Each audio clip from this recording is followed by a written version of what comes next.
What's going on, guys? Episode 14 of the Four Lifters by Lifters podcast. We have VIP gym owner Brian Reed with us. Brian's a longtime friend of ours. I actually trained at his gym in 2010. 7. No. Was it? Oh, it was later than that? Yeah. Okay. It was Maybe 10. 2010. Yeah. Okay. It was before I was training for nationals. I needed someone to train College. when I came home. Yeah. So it was like 2011, 2012. So, I feel like you're the eastern extension of Westside Barbell. I know a lot of gyms kind of claim that, but Yeah. you're Westside certified. Yeah, I got Westside certified like back in 2010, I think, or something like that. Okay. And yeah, I mean, all Westside's educational stuff that you get from it is real beneficial. But so I think all of us, though, once we get that type of education, it's up to us to kind of figure out what we want to do with it. And so, yeah, it's extension of Westside, but it's never Westside, Right. Because Westside, I don't know what they're doing there. And True. Yeah. Yeah. So back in college, you did what was it? D1 track. yeah, I Okay. was a decathlete at Temple. Okay. So you did that, and then after college, I mean, you kind of went right into personal training, right? Well, being a D1 athlete, you're not supposed to work, but I was working on the side as a trainer, and because I didn't want to be stuck in last place, so to speak, once I got out of college. So Yeah. I started working as a trainer when I was like 19 years old. And then, so I already had that established. Yeah. Yeah. So I knew you in 2010, 2011. When did you start the gym? I started the gym in 2007 is when I signed the lease over in Yardley. Okay. And back then you were mostly personal training. You were doing some like athletes and stuff, right? Yeah. Like I was mostly personal training, and I was going to people's homes and such. I always got business through word of mouth, and then I met some really good athletes from Egan, and they saw how I was training at the gym, and they're like, "Man, I can't do that." And I'm 240 pounds. I was probably about a buck 85 back in the day, but my form and stuff on the clean and jerk and all that was good. So I recruited, a class of people that wanted to train me. I think the one kid ended up becoming All-American in football next year in college at Bloomsburg. Okay. Yeah. So what put you into like powerlifting competing? Like how did that go from being a track athlete to powerlifting? Okay. Yeah, that's great. So basically, I always loved the weight room. I really wanted to go into the Marines and all that. And then my coach is like, "Dude, come on, man, you can go to college. Like, why would you like not want to do this?" So once I got to college, I basically just went for track. I found out I could get a degree based around lifting. So that's kinesiology. It's the study of human movement. So I did all the coursework there. So through all that coursework there at Temple, I met this great professor that I had. He was UPenn's strength coach, Bob Wagner, I think his name was. I still remember his name because it leaves an imprint. But he was like a good guy, and he was like a world record holder in the squat and the 181s at like 777. He was lifting over in Ukraine. So I was like, man, I'm coming to the end of my track career. I know I could still run, but I was like, maybe I want to do something else. So I really, I started looking into powerlifting, but I was always good in the weight room. I always liked doing it. Most of our training was based in RDLs and Olympic lifting. But once I figured out how to deadlift, the first time I deadlifted like 585, and everyone was like, "Dude, like that's really good. Like I've never deadlifted before." Yeah. They're like, "Yeah, dude, you should try this out."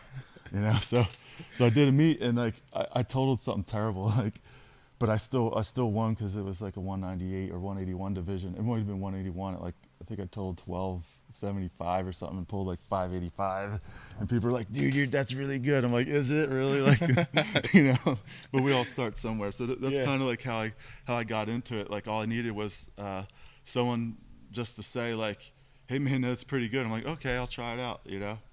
So after, I mean, your first powerlifting meet, you probably didn't peak. You probably didn't have like a program or anything really, right? Like you just kind of went into it. Um, Well, luckily, like I did have some basis of training because I just went through college, and I had to program for my internship. I programmed a lot of sports teams at school. Okay. So, I already had that programming base behind it. Even back then, I was using Westside's methods back then. I understood a lot of it.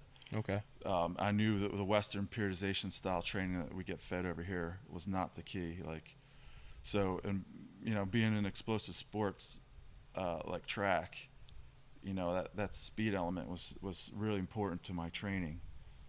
So yeah, I've been doing that for I've been doing Westside stuff since the early 2000s.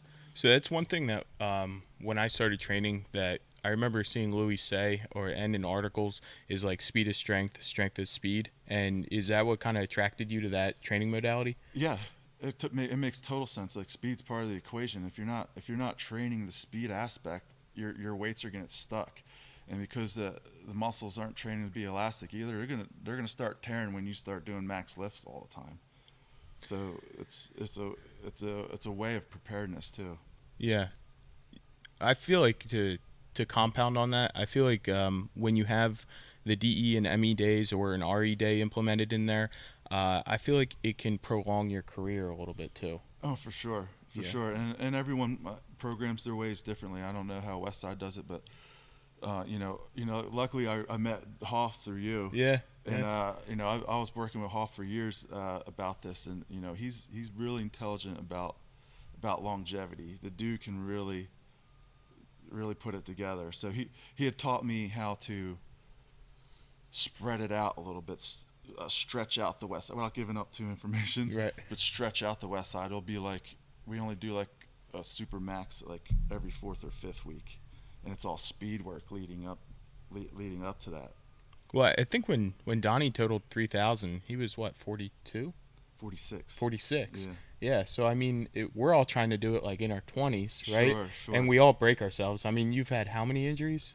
Yeah, I've had a lot, but I always thought I never thought it was because of my training, and I just found out the issue is I have fucking celiac disease.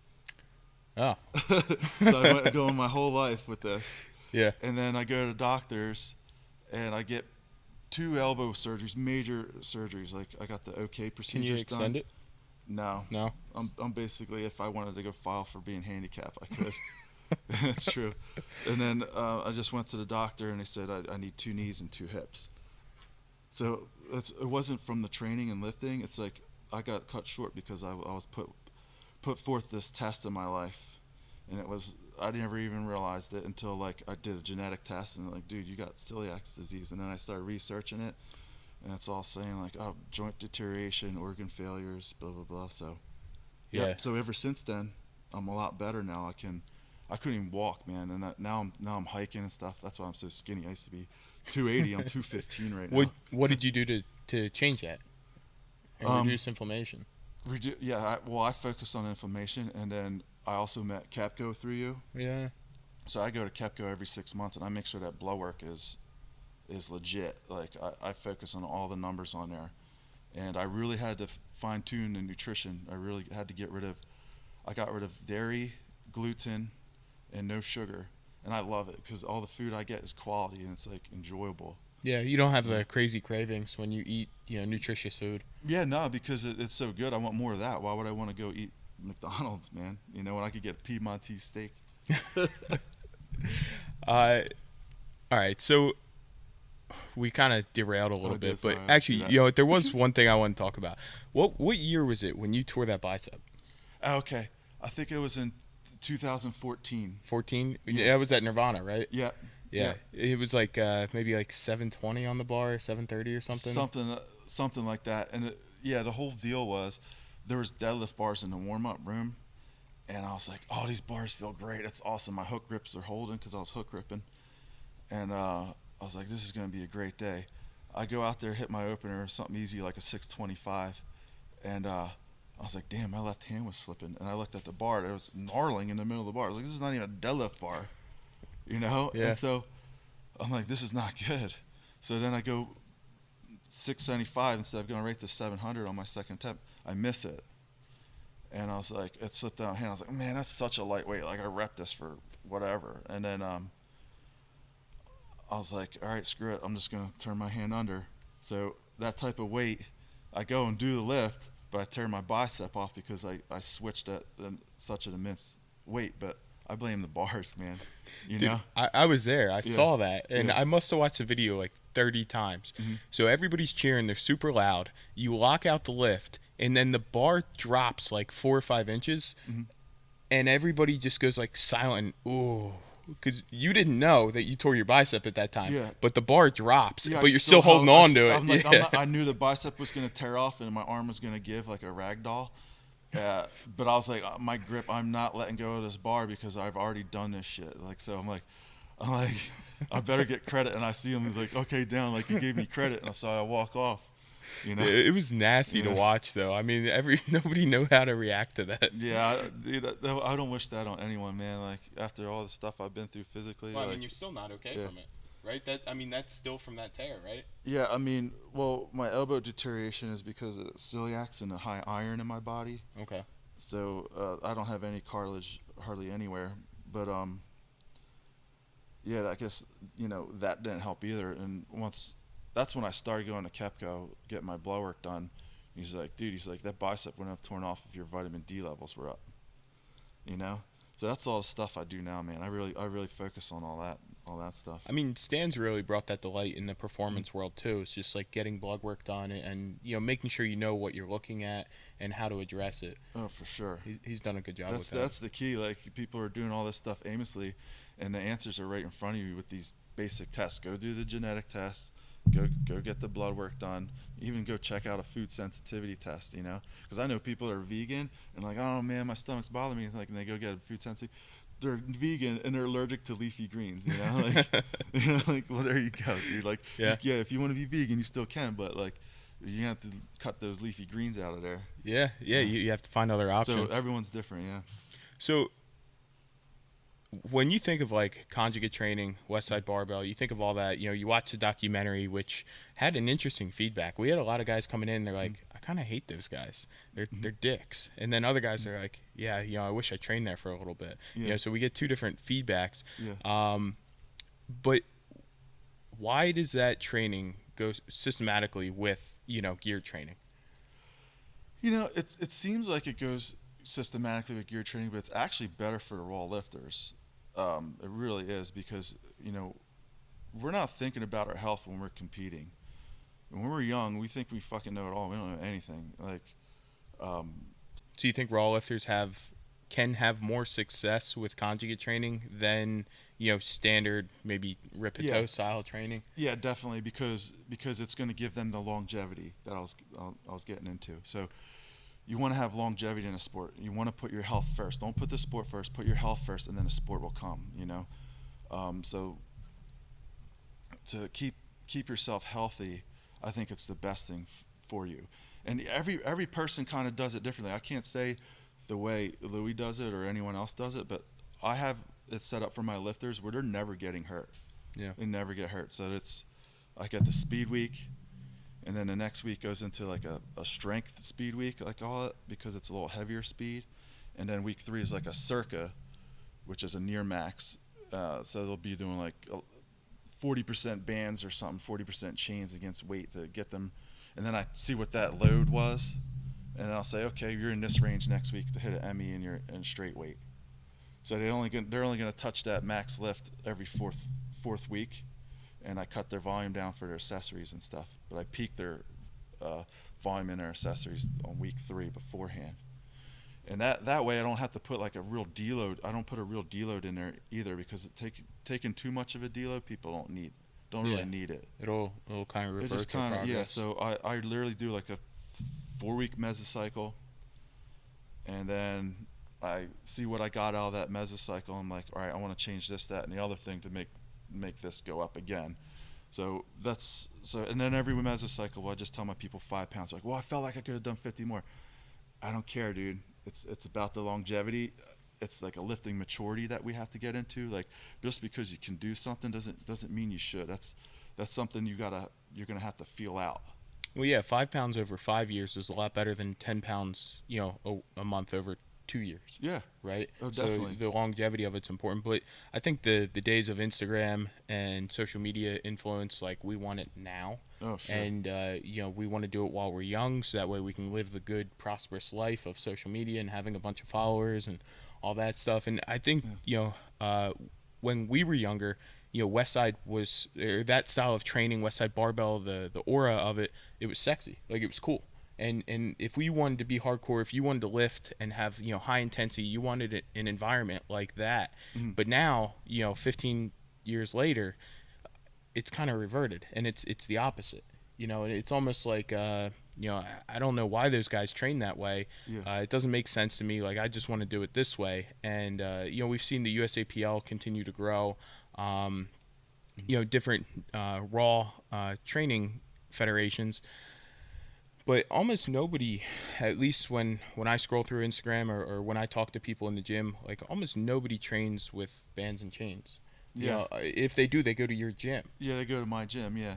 Yeah. Well, I mean, to each their own, but I think some people in this field are just stuck in a different genre, and they're not advancing themselves. I mean, I use like a lot of the West Side methods, but it's great information and it works. Yeah. You know, and I use Prilipin's table. I mean, it all makes sense because that's what's optimal. But we don't always have to stay within that realm either. Each person's going to be different. I think it's a good Prilipin's table is a great starting point. Yeah. I've never used that to calculate all of my numbers. I use that to start, and I reference from that Sure. number. You're going to add either a rep or you're going to add 5 pounds, but you're not staying there. Yeah. You're only using it as a baseline. Yeah. Yeah. It provides parameters, and that's what you want to do for people. Like when I program my clients, I provide a parameter for them. I'll say, okay, I want 300 reps on your triceps. Pick two to three exercises, but I want it done within a 10 to 50 rep range. So I give the client that freedom to do what they feel like they need to do. Because you know what, my clients, they're not going to pick the easiest thing. You know what I mean? Yeah. So I'm not going to make them do all this stuff. Like say if I selected skull crushers for them, they might not want to do a skull crusher because their elbows hurt. So they'll pick something that's going to be more beneficial to them, like a V-bar tricep cable push down. And they're So still taxing the muscle, doing what they need to right, do. because as long as we hit those parameters, no matter what we do in between, the endpoint's the same, just kind of like how we are in the universe.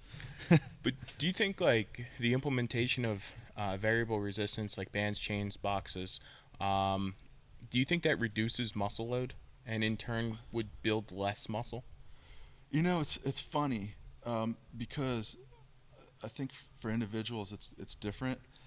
Like I remember Hoff writing this program for me, and he had me doing like accessories were like 3 to 4 sets, 8 to 12, and I was doing like the speed work, and then there was some maybe like some vector squats in there, and he's like, dude, you're gonna put on like 15 pounds of this. I'm like, really, dude? Like it doesn't seem like a lot of volume, but okay.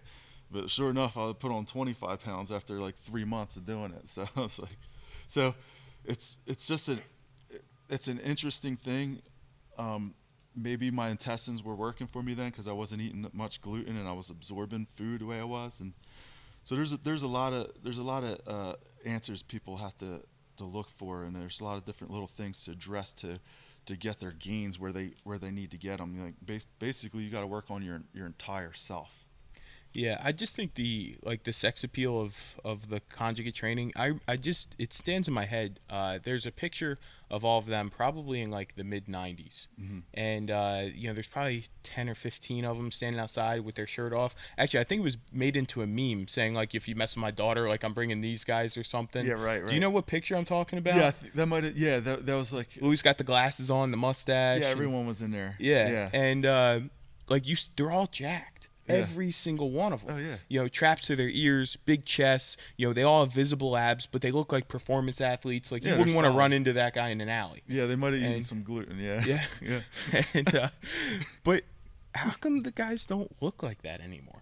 And I think that's why people don't follow conjugate training. Well, I think a lot of people they use the sport to be as an excuse. I hate to say it. I don't want to speak for them either, but it almost looks like they make excuses for being fat. Like, oh, I want to be 300 pounds, but like, dude, you're not healthy, man. So what Westside does is they hit that second workout, which is conditioning. So they hit that GPP. They'll drag the sled for 30 minutes straight with 400 pounds on it. Yeah. You know, so that's why they had that look back then, because they put the effort in it. You know, and that's how I program my people. I program their whole daily routine from 5 a.m. till they go to bed, because it really is a daily effort to get everything done, and you should enjoy it. Yeah. You know? Yeah. Come to think of it, actually, I Malik Yeah, trained Malik at your Thurston, gym. yeah, Yeah. yeah. When he was there, Yeah. did he train conjugate? Yeah, yeah. Because he's one of the best 181s of all time, right? Yeah, And yeah. he was a raw lifter. Yep. Yeah, I remember watching him train. I think he at 181. I think he benched like 495. And I think he did it for reps. Yeah, he did. It was crazy. Yeah, I remember spotting him on a couple of them, like 5 reps. Yeah, dude. But crazy strong. But he's one that like doesn't get enough notoriety. And then Yeah. you'll have like a 181er that'll bench 500 for one, Yeah. and he'll be all over Instagram, and Yeah. he'll have a different training method. And Well, I think it goes back to that Instagram thing. Like me, I'm not even on Instagram. I took my social media pages down because it takes time away from me and my community I have at the gym. I want to put effort into them to help them get better. yeah, And you know, not to speak for Malik either, but he's a guy. He doesn't brag on air. He doesn't put his big lifts up. He doesn't. He just gets the business, man. Gets the job done. I like Malik. He's a good dude. yeah. Yeah. One thing that always drew me to conjugate training, and even like when I get back from training after taking a layoff, I always tend to box squat first before I start free squatting. Mm-hmm. I think it's easier on my hips. It allows me to regain control of the movement. Yes. But the speed aspect of variable resistance, whether it's an ME day or a DE day, is just fun. It is. Like you have to accelerate so hard to stand up. And it's fun. Like Yeah. you're not just going up and down, up and down. And I do think that ultimately, doing 4 or 5 for, a set of 10 is probably going to build more muscle than you doing, 300 with 100 pounds of band tension to a box. Mm-hmm. Obviously because your body's controlling more of that weight for a longer period of time.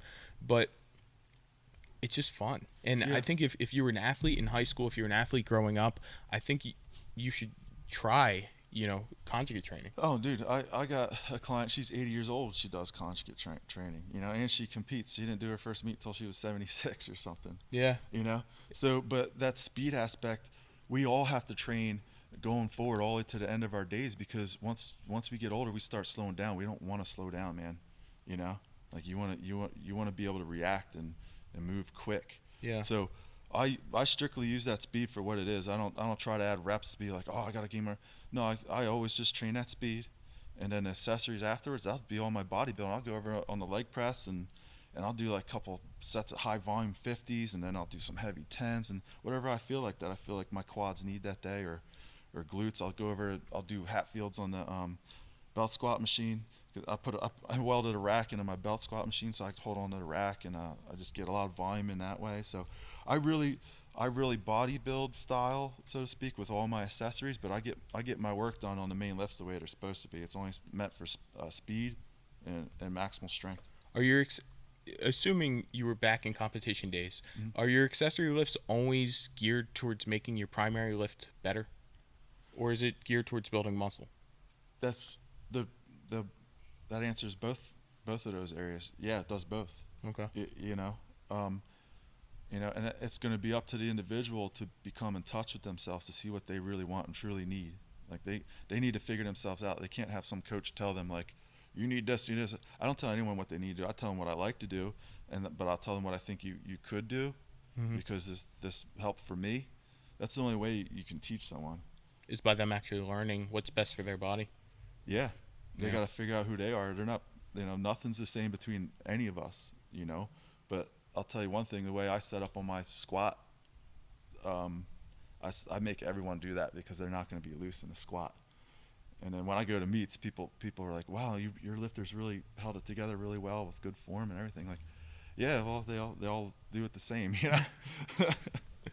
Yeah. I feel like if you're even doing a meet, you really shouldn't be falling apart, right? You No. should be well-oiled machine at that point. Yeah, and it's you got to be in tune with everything in your life, though, unfortunately, because there's other factors in life besides the programming. That's like the smallest aspect of it, but you got all these other factors you got to deal with.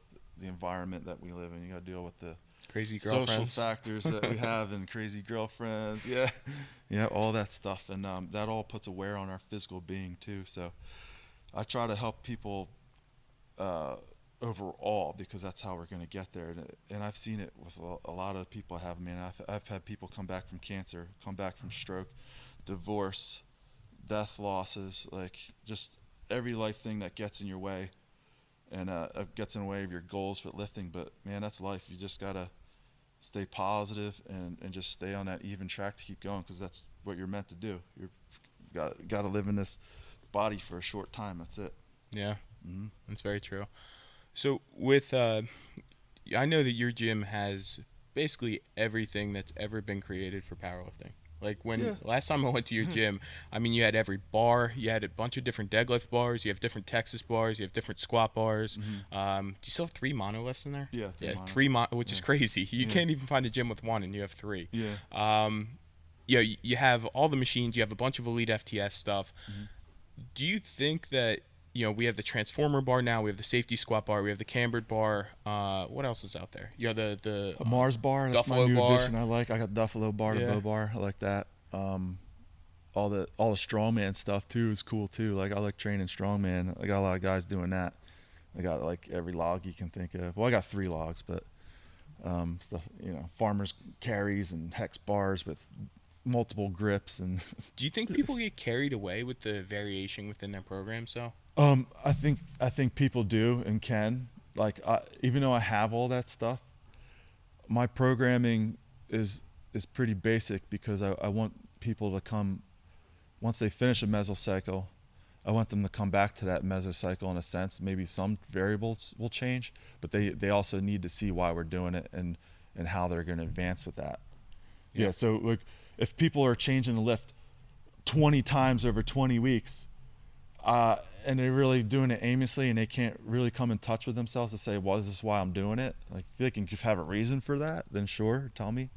And they come back to that straight bar lift, they're probably not going to hit it. Yeah. Well, it has to be measurable, right? Yeah. So whatever you're doing, you have to be able to remeasure and see if you're progressing or not. Mm-hmm. When I trained conjugate style, I had like maybe 6 main variations, right? And it would dwindle as you get closer to a meet, right? You get closer to a straight bar, more to your competition lift. But that way it allowed me to say, like, okay, I'm getting better here, I'm getting better here, I'm not getting better here. How can we adjust that and train differently? But when I see people train now, it almost seems like they're never training the same thing. And if they are, it's maybe 3 board to a camber bar, and then next time they do the camber bar, it's a 2 board, and then maybe a 4. And by the time they variation get back, they haven't figured out in their own mind. Yeah. Like me, I there's a value to everything. Like, so I hit my 3 board. Okay, it's 550 pounds. Then I come back the next mesocycle. All right, hitting 3 board again. All right, as long as I get into that 90 percentile where I'm reaching 90% of that max that I've hit, and I do it fairly easily, then I'm allowed to go for that 5 pounds. So then I'll go, okay, here's 555. I hit it. I gained 5 pounds on that lift, and I know based on the boards, it's a 3 board that puts my full range raw mats probably to 485, like without lying to yourself. Right. So I know what that value is of that lift and how it transforms to another lift for me. But people have to see that for themselves. I can't tell you, because there's some people that'll go hit a 3 board and it's like they only got 400 pounds, and then they go do full range bench and it's 400 pounds. I'm like, damn. Yeah, there's about 5 inches in between that being the same. Yeah. Yeah. you definitely see that a lot. You see it a lot in meets too. Sure. Guys are getting ready for meets, and they're doing all this variable resistance, and maybe they're squatting to a high box, squatting to a low box. There's a lot of variation, and they think that because they squatted 500 pounds with 200 chains, that they'll be easily able to squat 700 pounds. Right. No, probably not. Yeah. So I always put my squat down a little low. So if if that was 700 that I hit, then I would be sure to know that, oh, I'm definitely hitting 650. I'll go for that on my second attempt. Second attempt, though. Yeah, you're second not attempt. opening at 700 because Right. you had a good gym No lift. way. Yeah. No, I'll hit 600, 650, and then, wow, 650 was easy. Man, I can hit 7 today, then I'll go for it.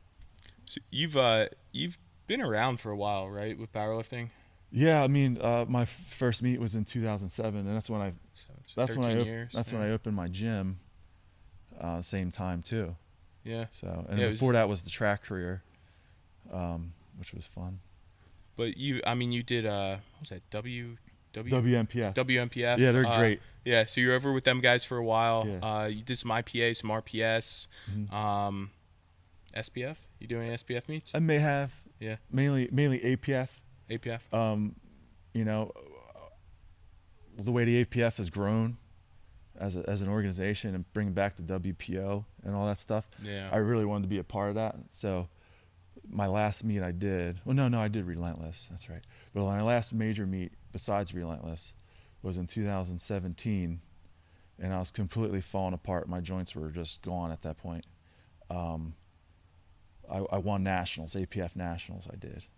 And then I had the opportunity to go to WPO, and I just couldn't do it because that's how much of a mess I am. You're just broken. Yeah, and then my training partner at the time made it, so she had a better chance than I did, and she placed 7th as a 55-year-old. So that was cool. Yeah, she's freaky strong. Yeah. I think she would humble a lot of men in your LA For sure, man. fitnesses. Yeah. You should just bring her around one day and Yeah. just embarrass people. But out of all the traveling you've done and different lifters that you've seen, who's the most impressive person you've ever seen? Lifting? Yeah. Hoff, by Yeah. far. By it's a long shot. It's a long shot. I hate, people are gonna hate me for it, but like, people only know Hoff from what they see from a distance. Like I know Hoff. He's a good dude. He's well versed in everything. He knows a lot of shit, and just to watch him lift. When I went out to Westside to go train with him, to watch him lift was just ridiculous. And like, I remember this one time we had just come off those major meets, and we went to go train, and he literally took 2 months off, and he put up like 11:15 two-board on the bench. You know what I mean? Like, it's just insane. Like no one's gonna do that. Yeah. So no one can put themselves in the same boat as him. That's who he is. He was put here.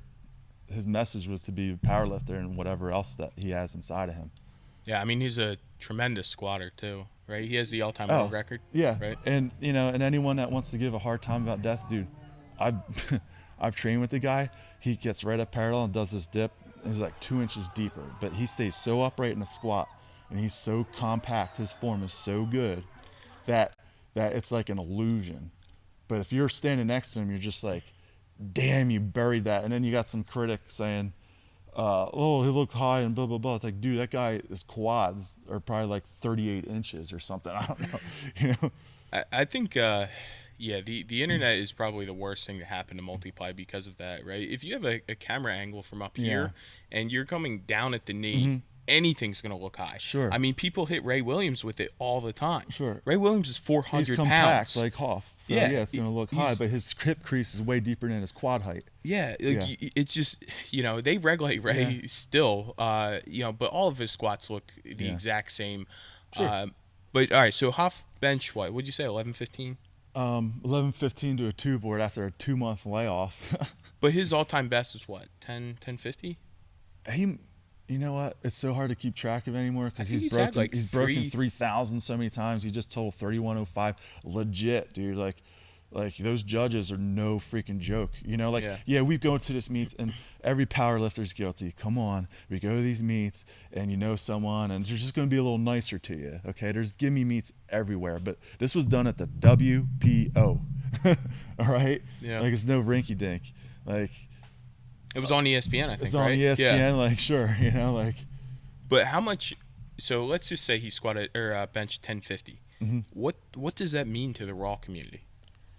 See, they want to try to quantify it like, oh, that's all in the shirt and all this, dude. You got to put that in your hands, right? you got to be able to hold that weight over you. Are you kidding me? Like, you have to get a shirt that actually fits you right. You know, there's so many factors that go Fits you right on that day. rates on that day. Because Yeah. if you're bloated from a long nights of KFC, you know, you might not get in that shirt real easy.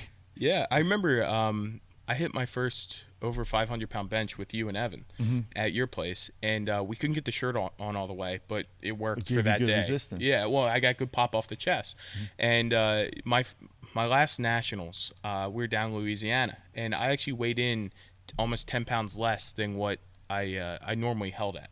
But I couldn't get my shirt on. And I almost bombed out of the meet because I couldn't get it on. What I didn't take into effect was the sodium and water from after weigh-ins, because USAPL's 2-hour weigh-ins, Yep. and the humidity down there. Oh, for sure. Didn't take it into account. We Yeah. couldn't get the shirt on. Yeah. And then my very last lift, right before, my training partner was finally able to get the shirt to seat correctly, and then I was able to hit the Yeah. lift. Yeah. But I only hit my opener.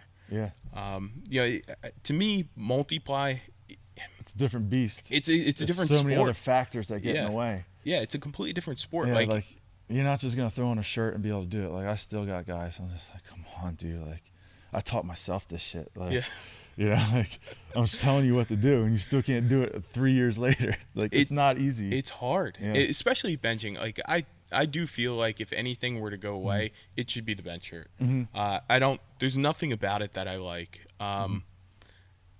But is there any way to quantify for raw Yeah. powerlifters? Yeah, I mean, me, I'm a longer, leaner type of power lifter. You know, I basically have a sucky build for the sport, like overall to be like a top of the elite, but I did well.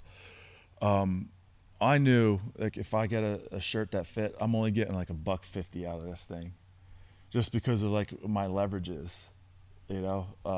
So $150 puts you what, like 700 pounds? So like, yeah, my best comp benches was 675, and I was around a 485 raw bench at that time, legit, like training, Okay. you know. So that was that. But I know when I squat 1,005, I also hit an 805 raw prior to that, like just to see, because, you know, I was like that back then, Yeah. you know. I did the same thing, but the only gripe I have with that comparison is when you train for years and you have a meet coming up, you never train to be raw, right? So you spend a lot of time in your gear, training your gear. So like you never even gave yourself that, if you were a raw lifter, you would have only trained raw. So obviously Yeah. you would, maybe that 805 would have been an 850. Yeah, you never know. But I think the way I train, like I said, I only put the gear on that fourth week. I'm raw all the way up to that. I'm doing all raw lifting besides my briefs. Like, I like to use a looser brief to train in. It's just safer to do, and I do it for my raw lifters. I promote it for raw lifters because last thing you want to do is get hip dings and hip bang ups, and then taking the briefs, you're going to get a little overload. So you're systematically, your body's going to start reacting a hell of a lot better to your raw lifts. Like, I just had a guy squat at in the 220s, like mid sevens at a meet that he just did out in Indiana or something, and like that was during COVID. Okay, like, so that was pretty solid what he did. I was pretty proud of him. Is for a that. 750 squat raw? Or is Yeah. that, Yeah, that's huge. I think, yeah, that's huge at 220. Yeah, you don't see and that. it's because I does the programming the way I do, and he wasn't beat up, and he had some brief training in there. I think people get it mixed up, and they think I'm in my suit every time. No, man, that's ego lifting. Like, I'm training for my well-being, my health first. Yeah. And then that week 4 is just fun. That's when the sport comes in, and that's all it is. I give myself like a comp week. I call it like an ME week. So I throw on my deadlift suit that week. I throw on my bench shirt. I throw on my squat suit. And at the end of the week, I give myself a total. And as long as I keep totaling over 2,200 in the variations that I do, I feel like I'm still being accomplished, as crippled as I am. And so that's kind of how I look at it. Yeah, I think the hard part about understanding geared lifting is you don't know how difficult and how different benching in a shirt is until you do it, right? So you can say like, oh, that guy looks like a zombie walking around with his arms stuck out. That's stupid. There's no point in doing that. Yeah, I mean, but there's also no point in throwing a football and catching it. Yeah, Right? It's just part of the game. Well, that's the problem. People's these constructs that we put and build in society are just totally wrong and negative to talk down about something you really don't know about. Yeah. They just, it's just, it's like try it out for yourself. You might like it, and if that's not for you, that's fine. But you don't have to dog anyone else out for doing it. I mean, they're doing it because it's giving them another factor that they're missing in their life. Is here's something that they can try to accomplish. So why get in the way of that? Yeah. After I got done competing in 2012, I had to take 6 months off from training because my hips were so shot. Mm-hmm. I mean, I could barely walk, and I was living out in California, so I didn't have a car, so I had to walk everywhere I went, groceries and everything, and it was miserable. I was in pain. And and that's another thing. Like I don't think people understand the benefit of lifting in briefs, right? Mm-hmm. Because they go, "Oh, I'm not going to my LA Fitness and getting changed in the locker room and putting briefs on." Yeah, I wouldn't do that either. Yeah. That's probably time to find a different Right. gym. But you don't understand how beneficial they can be until you hurt yourself. Oh, for sure. If I sumo deadlift, I definitely put my briefs on because, given my health condition and not knowing it my whole life, as I look back, I look at my track career, I'll kill it all week. And what was I eating? Chicken and rice. Like, I go to the meet and go to Duke University, you stay in a hotel, like what do they got? All this gluten shit. Yeah. And so I'm like eating out, I'm like dizzy and I can't see. I'm like getting on the track, like, man, I'm so sick. I'm like sick, literally sick. And then I perform half-assed, like I was slower than in practice. Like what happened, man? Like, You think they would test us for that at like an earlier age? see, that's what happened. Like back then, in those days, like in the 90s and the early 2000s, there, like that gluten wasn't like a thing, and I was even guilty, like, oh, this is crap, like, come on, man, like, but you really don't know. You can't wait for some doctor to tell you. If everyone just stays proactive on the blood work, go get the genetic testing with 23andMe or something. It's easy stuff. You're gonna have all the answers you need that you can work on, so you can live a better life. Yeah. Yeah. Did Kepko do your genetic testing? I just did a 23andMe, Okay. but I do the blood work with him, and So when he does my bloods, he does genetic testing as well. oh yeah, there's Okay. there's genetic testing in there. Yeah. But I found out the celiac gig from the 23andMe and hemochromatosis too. Yeah. Which is high iron. So it was interesting when I got my blood work done with him. I started when I was 24. Mm-hmm. He found that I was factor V Leiden, and I had no idea what that meant. And even after he explained it to me, I didn't really understand. And over time, he started to explain it more. And one thing that kills the men in my family are blood clots. Sure. And factor V Leiden is clotting of the blood. Yeah. And so it's just, if I can live an extra couple years, Yeah, just because give some blood. because giving blood You're saving and a life. and taking it in asprin.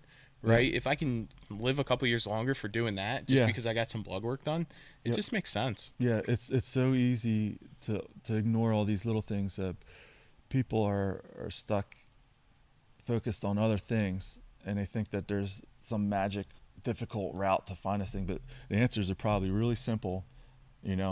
Look at it, look at the blood work. What do? You take niacin. Okay, your HDL is a little low, it should be higher. Take some niacin. Okay, boom, do it. Go get your blood work again. Oh wow, look, it changed. You don't need this big pharma repertoire in your arsenal. Yeah. You really, especially to do well in sports, you really should get all those factors in line so that you can do it long term. I wish, for me, it happened sooner, but all I could do now is teach people about my lesson I learned and help them before it's too late, and that's what I do. That's my job. And like the health, the inside of your body isn't sexy, right?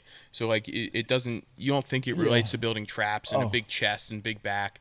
But every time I look good or I'm performing well, it just so happens that my health is at its peak. So I think if you follow your health and let everything come to, it'd probably be advancing the way, essentially the other things that you want to get better. Oh, for sure. Like let's say if so and so wasn't an alcoholic, yeah, dude, that dude would probably deadlift 1,000 pounds. Maybe it numbs them a little bit. You know what I mean? But like, it's like there's so many little factors that people are being ignorant to. You really should focus on your overall well-being. Find all those answers. Like, work on your relationships. Work on being honest with people. Work on all these little things will ultimately help your sport. That's just the end result in your sport is literally is a view on you and in your life and how your life is. Like you look at Michael Jordan when he was in his prime and his peak, like all the little factors that he did to get there, how was he was doing good in his relationships, this and that. He stayed away from everybody Stayed else. away from the cocaine, you know, like Yeah, he had his own room. Nobody partied with him. Yeah, yeah, that's it. No distractions. Mm-hmm. One other thing that I feel like you've had a lot of variation with is diet. Mm-hmm. I remember way back we were carb backloading. Mm-hmm. We had the Ed Kiefer book and Yeah. we're doing that. And that was again like 2009-10 era. Mm-hmm. I know you did deep water. I know you did Sam Efferding's vertical diet for a little bit. Mm-hmm. Obviously, now you know that you have some issues with food, but you always did it as like a group. Like I know you and Smash did a lot of diets. I know you and Evan did them a lot together. Yeah, because it's fun, and that's how you teach people. Like if I'm not going to tell someone to do something I didn't do or try or didn't think think that was a good idea. Yeah. So like I did all these things, and it's like training. Like even though all these diets are like a little bit different, I see how they relate. They really relate too. It's almost like you look at like the classical conjugate system, and then you look at 5-3-1 and all these cubes and all these other things. Like they're all derivatives from each other. Like you can see that training was developed through they've used to do this type of training, but they found out this was better for them and where they're at in their life. Yeah. And that's the same thing with the diet. Like people need to see it as where am I at in my life, and what am I trying to accomplish here? Which one of these diets is going to work for my goals?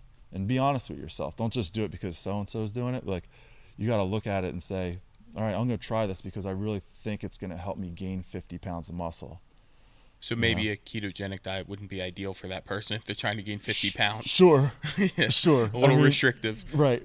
But again, I'm going to say it again. It comes back to that blood work and that genetic testing, because if I had that earlier on, I wouldn't have had the problems I had. Because even when I was up to 280 pounds, I mean, I would go out. They wanted me at over 300 because I'm 6'2".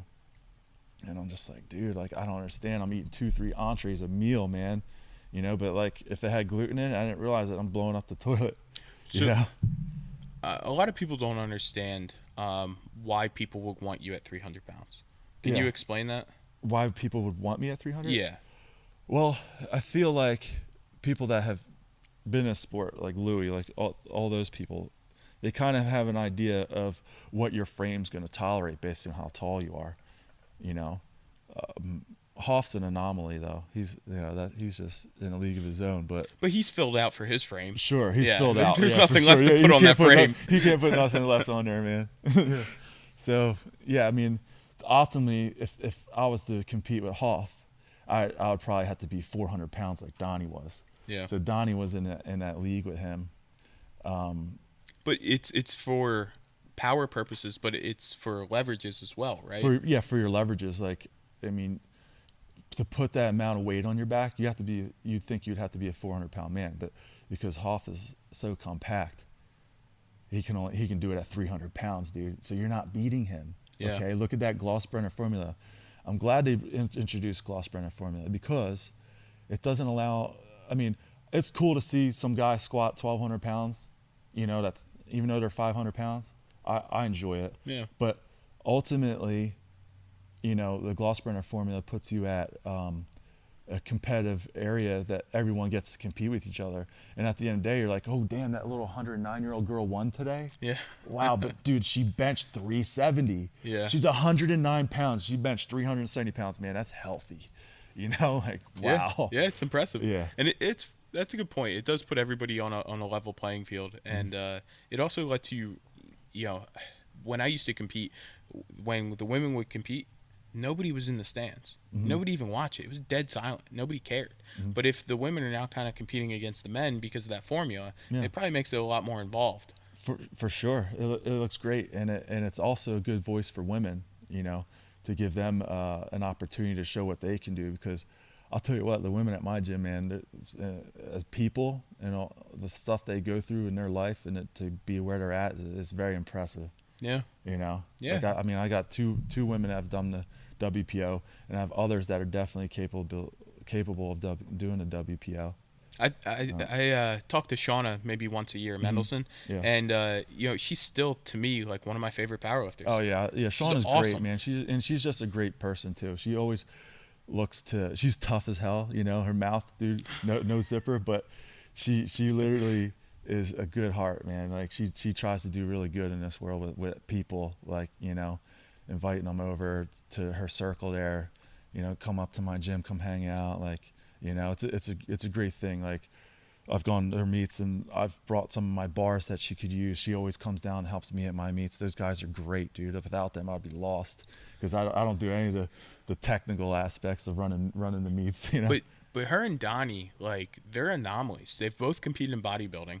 Shauna competes in like other performance stuff. Yeah. They're just freak athletes that just so happen to fall into powerlifting. Yeah, and they're interested in life. You know what I mean? They want to do stuff in their life. They don't want to just sit on the couch. Yeah. All right, so you don't have social media anymore. Yeah. But if people wanted to find you, to come train with you guys, what's the easiest way to do that? Well, I have a website. It's I don't even know what it's called. I think it's called www.viptrainingpro.com. Is that what it is? Yeah. Okay. So it's funny. Like I don't really put myself out there like a lot of places do, because for me it's not a business. For me it's a community, and it's like a family for me. So I don't do the advertising. I'm not on social media, and the reason being is because I don't want to take away from my family. I really put the effort in those people because they helped me in my overall well-being, and it took a long time to wake up to that and understand that, like, dude, this is what your life is, this is what it's about. You're supposed to help others, and they're going to help you in return. Yeah. So that's it. And so, people will find you. They'll seek you out. Yeah, they'll seek me out, but it's hard to get in, and I'm not like that on purpose. But I don't want to affect the community. If I feel like you're not going to be genuine in your approach, and understand how this is, or see how this is going to be here, then I'm apprehensive and say, look, you might want to try this place, because my gym's great. Everyone helps each other. Like if someone comes in, they're not going to make anyone feel bad. Like the biggest problem people have is like they feel intimidated. Like there's no reason to feel intimidated. Like everyone's there for the same purpose. Everyone's helpful to each other. I mean, I have a 67-year-old grandma that deadlifts 315 pounds. You know what I mean? And she's a piano teacher. So it's like we've put these labels on people and these constructs to believe that like this is a certain way. We need to let go of that. We need to free ourselves and free our mentality to a better place, so that we all can enjoy life better and build better communities. I remember when I was trying to train at your gym in between semesters, I called you like 2 or 3 times, and there was no response. And then I finally called you and left a message, and I say, I train kind of like Westside Barbell, and I left that message, and you called me back, and you're like, yeah, so you understand conjugate? And I'm like, yeah, kind of. You're like, all right, you can come train with us for a little bit. Yeah, dude, yeah, that's funny, because I don't want people messing my stuff up, dude. Yeah. Like I'm super particular about bands and chains and where the plates are faced and everything like that. So, and that means so much to me. That organization is literally the first part of success. Like, and if anything is out of order in my house, it's bringing me down, and it's bringing everybody else down. Yeah. Yeah. No, for sure. Yeah. All right, guys. Thanks for tuning in. Go check out Brian's gym if you're in the area. If you have any interest in powerlifting, I'm sure he'll give you a tour.